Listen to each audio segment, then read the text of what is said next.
Okay, today I would like to discuss about exploratory data analysis based on basic statistics. What we are going to discuss today is about the basic statistical description of data. If you already joined the statistics classes, I guess you may understand some of the contents. And we are going to discuss about some data visualization.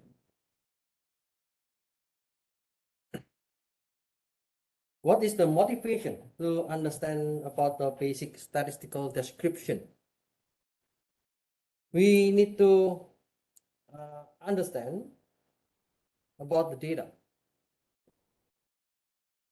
It means we need to understand the central tendency, and then we need to understand the variation, and we need to understand the spread.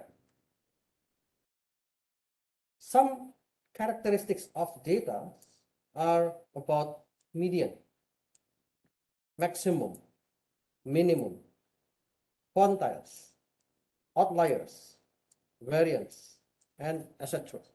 So those are the statistical keywords. And we are going to check also 5-number summary. And there is a kind of analysis, we call it dispersion analysis. And we can use Boxplot or Quantile analysis for this dispersion. The first is about central tendency. Central, we call it central because we want to know what is in the middle. There are at least 3 measures to understand the central tendency. The first is median, next is mean, and mode. Mean, we know mean, it is the average. There can be a lot of variance of mean. We can see the trim mean, geometric mean, harmonic mean, weighted mean, and etc.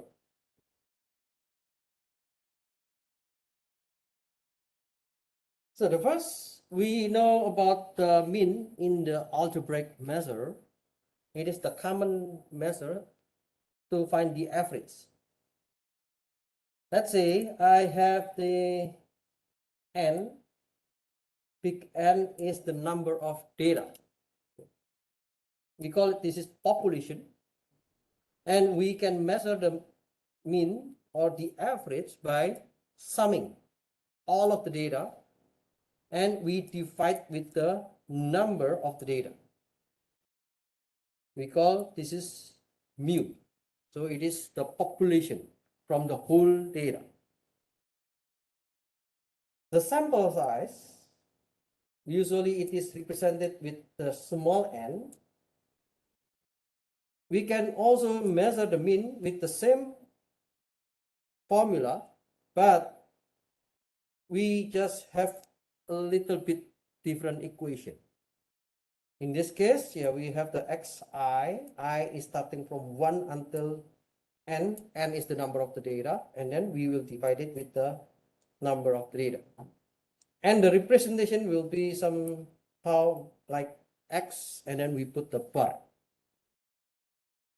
So let's see, if I know the average of petal width. So last time we learned about the iris dataset. The average of petal width is 1.119. What is the average of petal length of iris versicolor? So we know that there are 3 kinds of flowers: iris setosa, iris versicolor, and iris virginica. And I just want to know the average of petal length of one flower. So it means we want to see only based on the sample, not all the population. Let's go to the orange.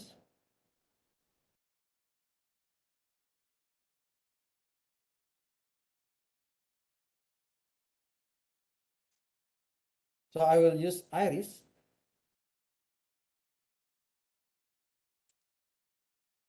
And you can find a new widget. We call it the feature statistics.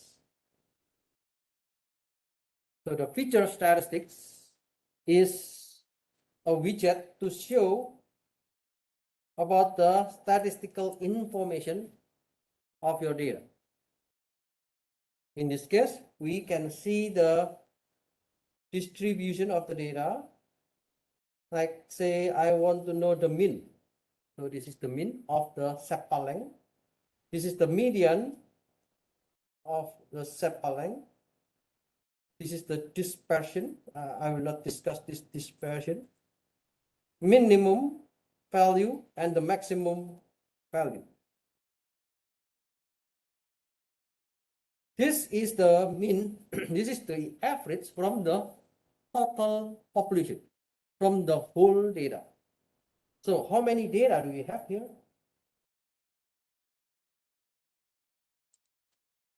We have 150 instances.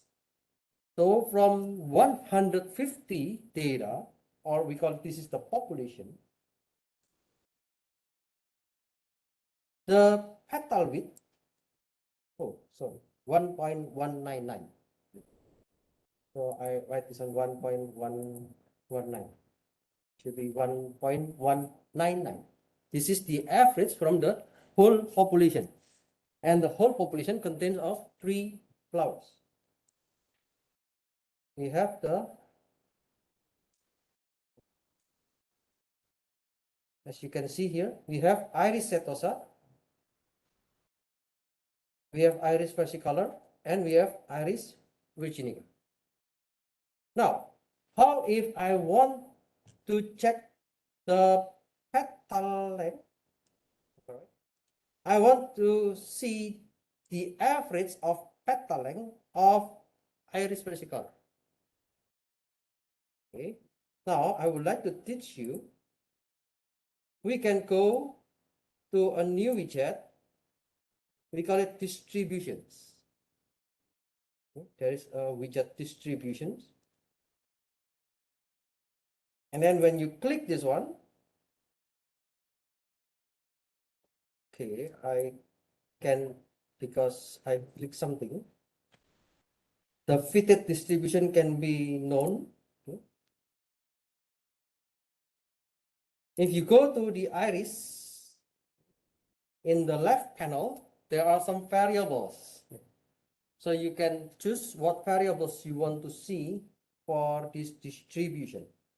Iris, sepal length, sepal width, petal length, and petal width. So let's suppose I want to see this iris. So based on the distribution, we have 50 Iris setosa. Okay. So you can move your mouse. When you move your mouse, you can see the Iris setosa is 50 or 33% from the total data. And the Iris versicolor is also 50, 33% from the total data. And the Iris virginica is also 50, 33% from the total data. Then it means the 3 flowers have the equal size. Now I just want to know the petal length from the Iris versicolor. So in orange, you can click. When you click, then it will dedicate it to only the Iris versicolor. It means you select only the Iris versicolor data. Once you finish with the clicking, you can again do the feature statistics. So selected data will be measured with the feature statistics. So I can know that the petal length of the Iris versicolor, here we have only the Iris versicolor, and the mean or the average is 4.260. Okay. Yeah, we call this is the sample.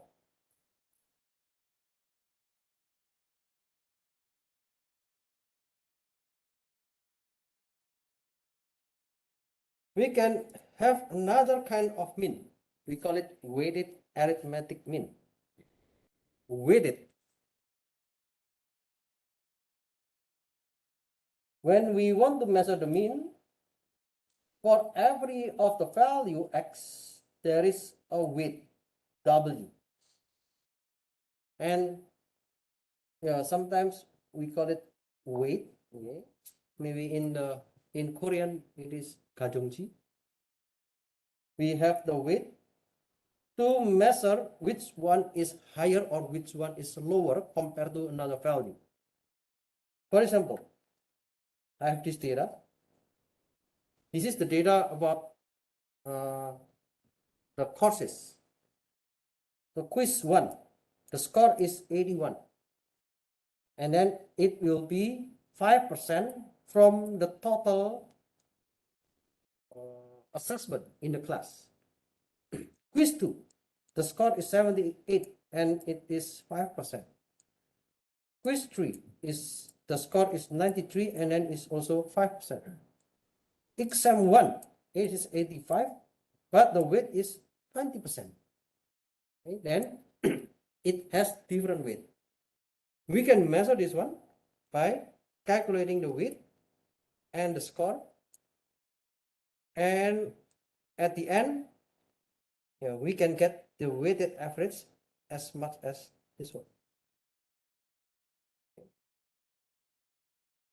So yeah, this is the example of weighted average. There's another kind of mean, we call it trim mean. We want to chop extreme values. Do you know what does it mean by chop? Chop. We want to cut. Okay. So the extreme values or the outliers will be cut. Let's say I have this data. 0.7, 0.9, 1.2, 1.8, and so on until 5.2. So I just want to measure the mean, 10% trim mean. So if we have some data which is not in the 10% of this range, then we can just remove it, and then we will measure only the data in this range. So we will just measure the mean based on this data. Okay. And the mean is 2.6.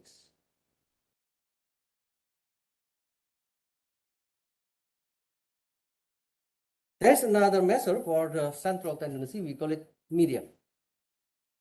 Median or middle value, mid value. The mid value can be directly assigned if it is odd number. Odd number, jaksu, or holsu. Sorry, holsu. So when the number is odd, then we just select the mid value. But if the number is even, we will do the average of two middle values. This is the formula. Maybe it is a little bit complicated to understand the formula. Let's see the example. We have this data. What is the mean? And what is the median?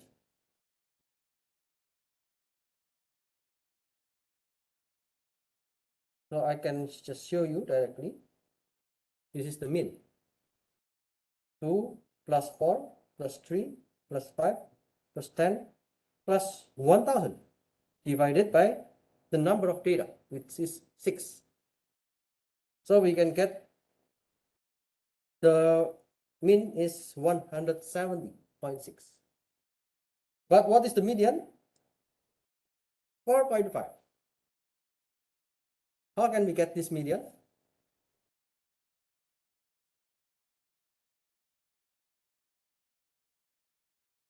Median is, we have to, first we need to sort the values. Okay. Sorting the value means we will start from 2 and then 3 and then 4 and then 5 and then 10 and then 1000. So how can we get the median? We will select the mid value. The mid value here, yeah, we cannot select the mid value because it is even. So we need to select 4 and 5 and we will make the average of 4 and 5. So 4 plus 5 divided by 2. Then the result is 4.1. This is the median. Now, if you need to make a decision, which one is better for this data? Shall we use the mean or shall we use the median?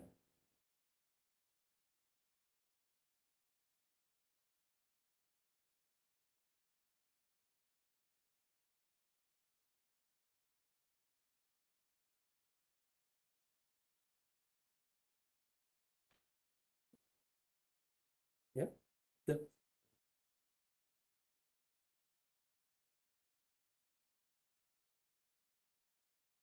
So the mean can represent the whole data. But that's what you mean? It's okay, no problem. Don't be afraid to make mistakes. Just want to hear your opinion. So is it what you mean, or do you have any other things? Okay, so Sabina mentioned that mean is better because it can represent the whole data. Okay, any other idea?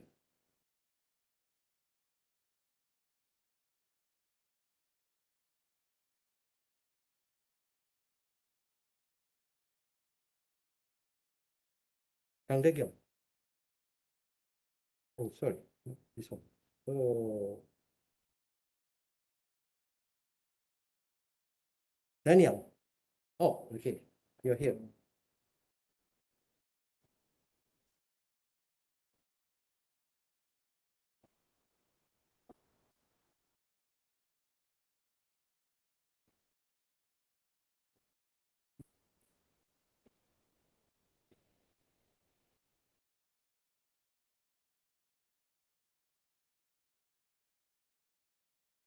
Okay, so maybe the point is with the mean, you can misleading. Am I correct? Yes.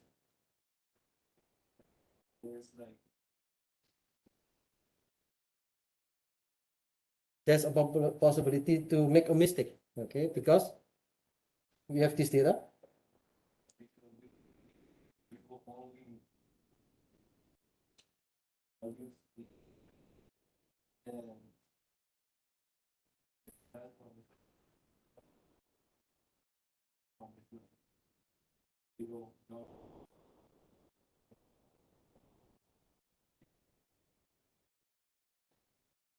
In the center, yeah. Okay. Okay, so yeah, I can get the point. Okay, thank you. So with this data, it is very small data, and I can say that using mean or the average, this is the mean or this is the average, it can be misleading because most of the data are less or equal to 10. Okay. When you have the average is 170.6, what happened? People will understand that my data is in between 170. It can be my understanding that maybe the data is about 160 or 180 or maybe 190 or 200 something. But actually, most of my data are small. and there is one outlier. We call this is outlier. That's why we need to check those two measures. We need to check the mean and also the median. Because if there are a big gaps between the mean and the median, then we can know that there is an outlier. Okay. The second one, we have a very small number, 2, but the remaining data is in the range of 1000. 1000 something, 1005, 1010, 1020, and 1100. So the average will be 886, 856. And then the median is 1007.5. Now, what will be the best representative of this data? Is it mean or median?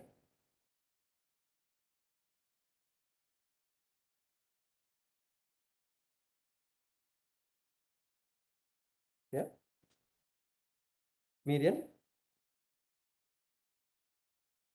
So whenever we have an outlier, okay, it is better to find the median, okay, because it will be more representative to see where the data is located. So most of the data is located in 1000. So the median can represent much better than the mean. The mean shows 856. So people can think that, okay, maybe the data will be around 900 or 700. But actual data is 1000. Okay. So those two measures are important. You cannot just rely on the mean, but you also need to check the median.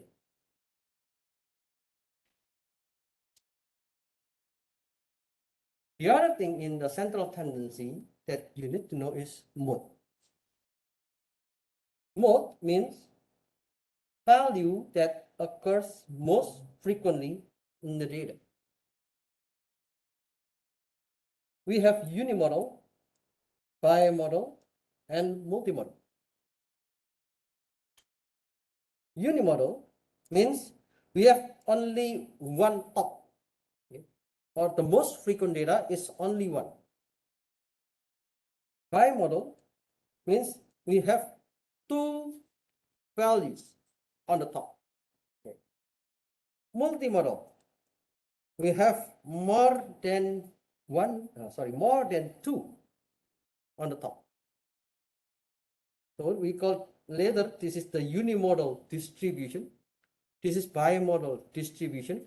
This is multimodal distribution. And the empirical formula for this one, we can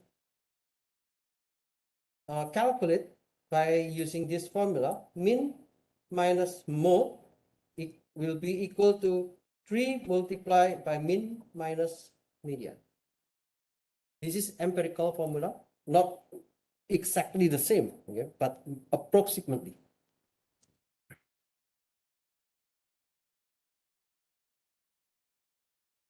And when we have our data, we will always see if the data is in the symmetrical distribution.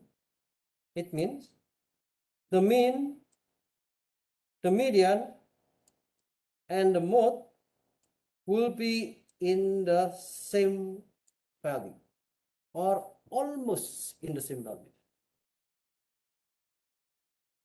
But if there is a shifting, maybe this is the mode, here is the median, and here is the mean, then it is asymmetrical distribution. So the asymmetrical distribution is not symmetric. There can be two types. The first is positively skewed. The positively skew means the mode is on the left, or it is negatively skew when the mode is on the right. Okay, we have positive skew and negative skew.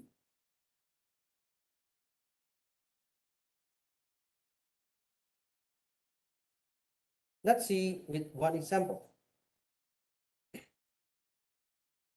So I uploaded one data in the e-class.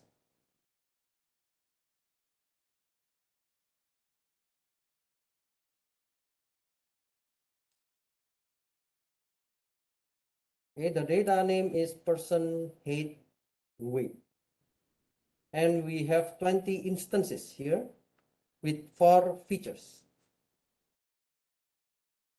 So I can put the distribution .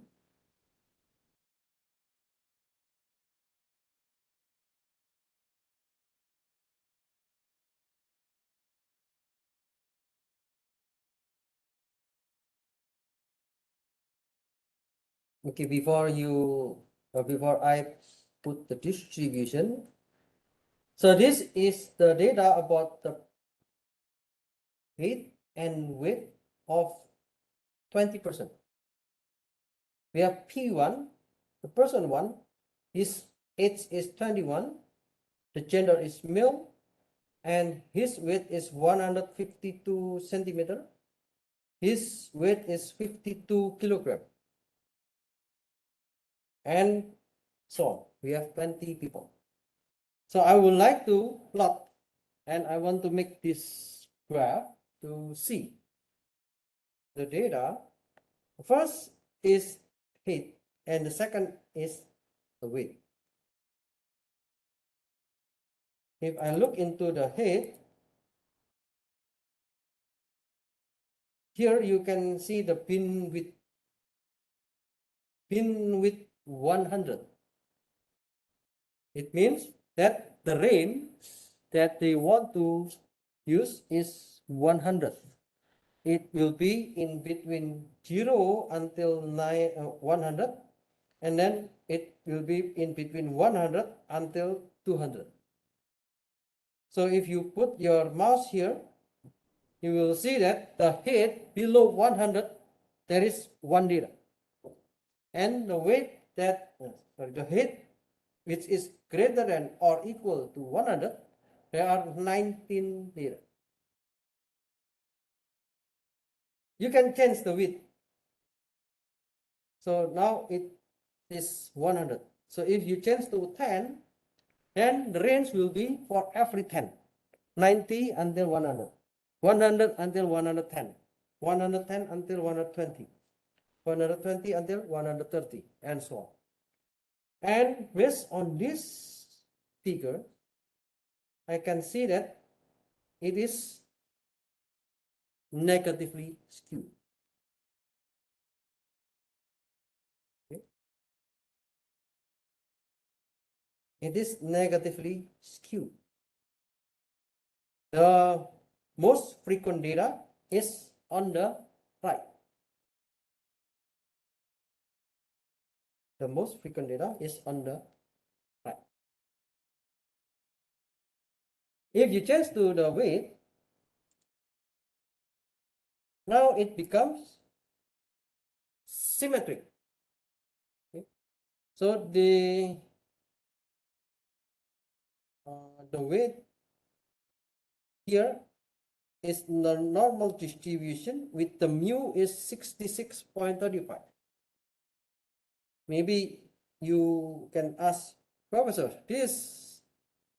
the most frequent value is in between 70 until 75.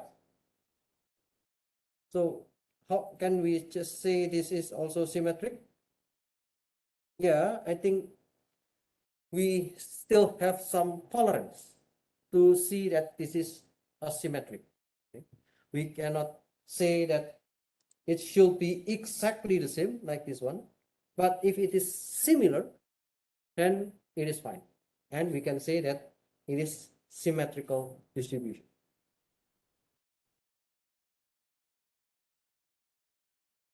Okay. When we want to measure the dispersion means we want to know where is the data is located. We can have some measures like quartiles, outliers, and boxplots. So quartiles, mostly we use the 25 percentile and 75 percentile to indicate the Q1 and Q3. We have another measure, we call it interquartile range, IQR. It is the Q3 minus Q1. And we have 5-number summary. We call it 5-number summary because we have 5 measures. The first is minimum, and then Q1, and then median, Q3, and maximum. So whenever you do the analysis on the numerical data, you need to check with this 5-number summary. Boxplot. The boxplot is the plot to see the dispersion of the data. End of the box are the quartiles. Okay, so this is the quartiles. This is the Q1 and this is the Q3. Median is marked. So here is the median. And at the whiskers, this is the whiskers. This is the whiskers. And plot outliers individually. Outliers, usually it is a value higher or lower than 1.5 multiplied by the IQR. What is IQR? Interquartile range is Q1 minus, Q3 minus Q1. Then we can multiply 1.5 multiplied by IQR. Let's say this one is the 1.5 multiplied by the IQR from the Q1. Then this value is outlier because it is far away from the 1.5 multiplied by IQR. We have 1.5 multiplied by IQR until this one, but we have another value here. So this is outlier. And this is also outlier. Some literatures, they mention the outliers is more than 3 multiply IQR. But most of the literatures, they mention 1.5 multiply the IQR.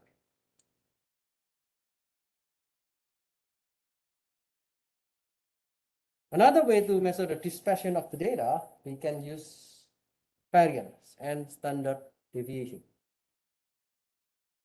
We use the variance to see the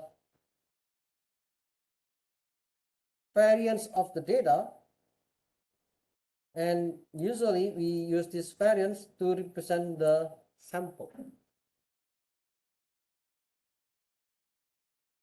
The idea is we want to see the difference between the data and the average. Once we know the gap between the data and the average, we will do the square or power of 2 and do the summation and divide with the n minus 1. So we will get the s power of 2. For the standard deviation, we call it S or tau, is the square root of the variance. If we have the S power of 2, then we will do the square root to find the standard deviation. If we are using the population or we use the tau, actually the idea is the same, we will find the gap between the data with the average, and then do the square and then divide with the n. N is the number of the data.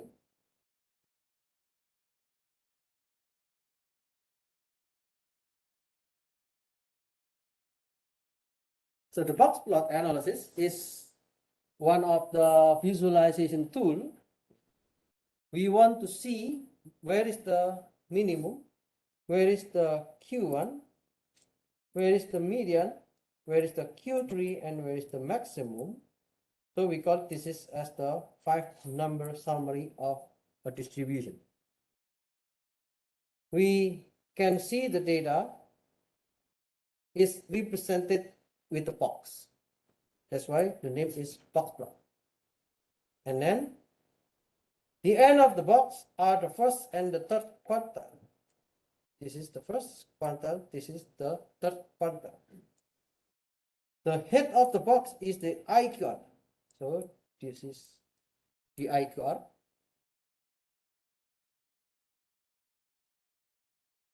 And the median is marked by a line within the box. So this is the median. Whiskers are 2 lines outside the box extended to minimum and maximum. So it will be extended here and it will be extended here. Okay. So we call this is the lower extreme and the upper extreme. If there are some outliers, the point beyond a specified outlier threshold plotted individually. So the box plot can be in the horizontal or it can be in the vertical. Okay. So here is the example of the vertical box plot. And as you can see, here there are some outliers. Here also outliers. So using the box plot, we can easily see the dispersion of the data.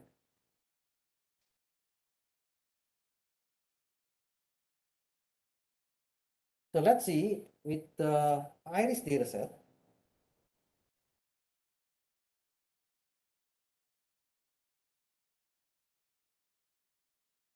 With the iris dataset, we want to see the box plot. There's a widget box plot. And you will see the dispersion of the data for each of these attributes.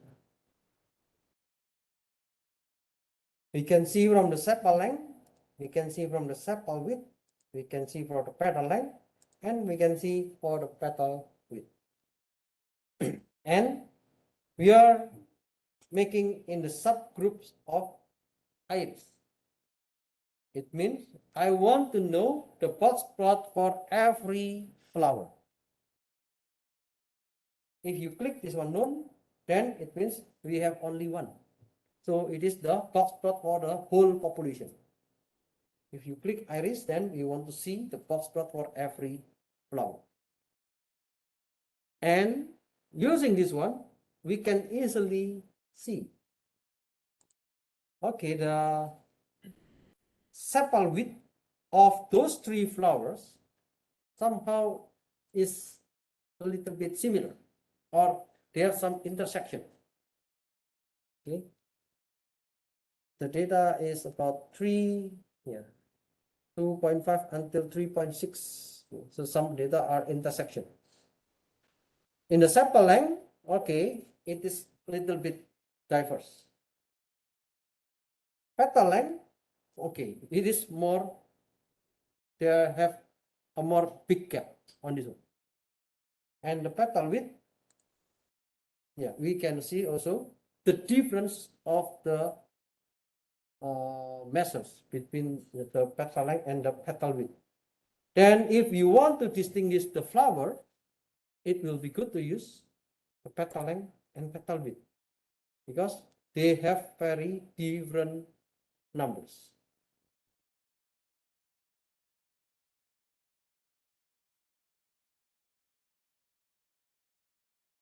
When you know about this central tendency, it leads to normal distribution. So the normal distribution means when we have data, it will be in the range of this curve. And let's say you know about the variance. Okay. So if we want to include one sigma, we call it sigma or covariance, is the mu minus the sigma or the mu plus the sigma. The data contains 68% of the measurement.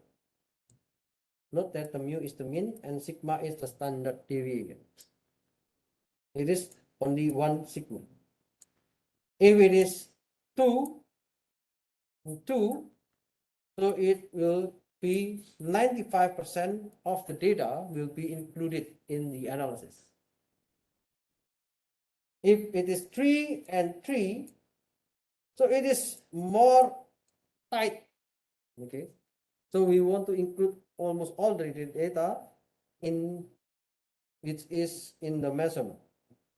So it's about 99.7% of the data will be included in the analysis. So if you are in the industrial engineering, maybe you heard before about Six Sigma. Six Sigma means when you have your data, you need to be very, very precise. So the outlier should be very, very minimum. You cannot exceed maybe zero tolerance. Okay. There should be no outlier data in the 6.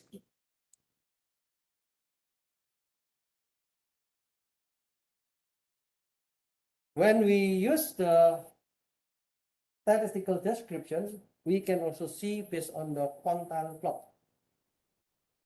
The quantile plot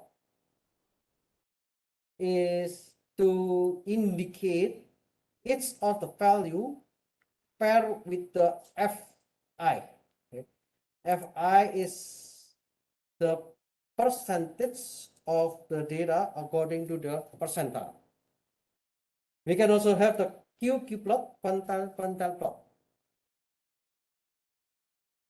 Let's see the example. I think it's better to see the example. And we are going to also learn about the correlated data and uncorrelated data.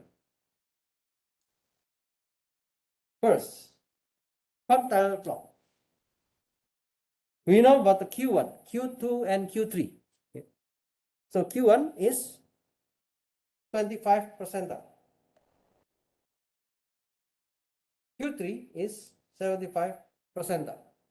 And Q2 is the median, or we call it the 50% from the total data. Now let's suppose I have a data about unit price. Let's say in one store we have products and we have some ranges of the unit price. And the price starts from 40 US dollars. The maximum of the price is this one, 120. Okay. Now I can plot the ranges of this data. So the Q1 data is located here. So yeah, the Q1 is about 60. The Q2 maybe is about 80. And the Q3 maybe is about 105 or something.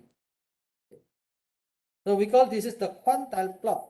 So I can know that if I want to sell a product with the price 110, so where is that price is located? Okay, 110 maybe it is more than the Q3. So it's almost the maximum price. We can also measure with the quantile plot. It means we can compare the price of one brand and another brand. We want to graph the quantiles of one univariate distribution against the corresponding quantiles of another. In this data, it is the branch 1 unit price, and then this is the branch 2 unit price. Now I want to check, is there any shifting of the data, or is there any shifting price between those two branches?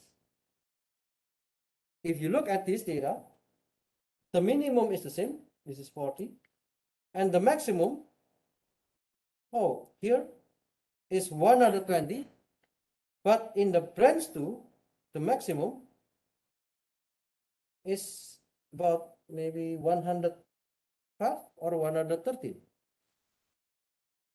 And you can take a look on the Q1, Q2, Q3 of this data.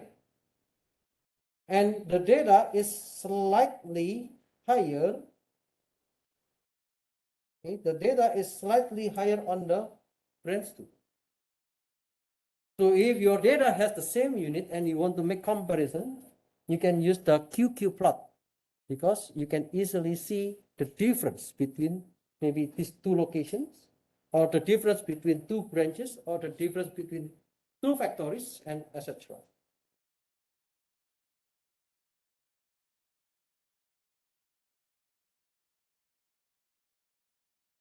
Okay, I think I will stop here first.